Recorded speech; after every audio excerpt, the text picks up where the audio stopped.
Hey guys, in this video we're going to take a look at how you can select apps that you want to always use mobile data on the Samsung Galaxy S23 series.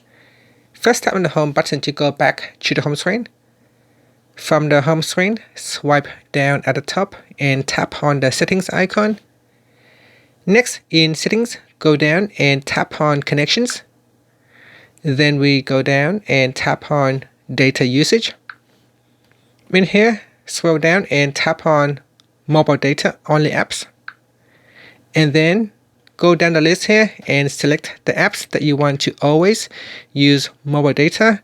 Now this is a useful feature.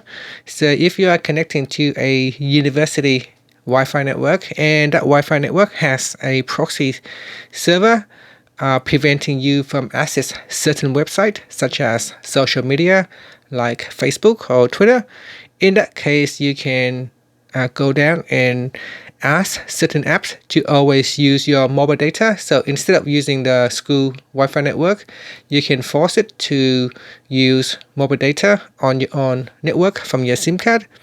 So I can go down here and select Facebook if I can find it.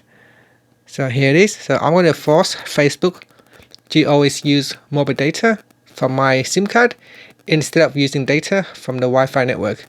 This way, even if I'm connecting to a Wi-Fi and the network has prevented me from accessing the social media, I'll still be able to use Facebook via my SIM card. And that's it. That is a very handy feature to know about. Finally, you can tap on the home button to go back to the home screen. Thank you for watching this video. Please subscribe to my channel for more videos.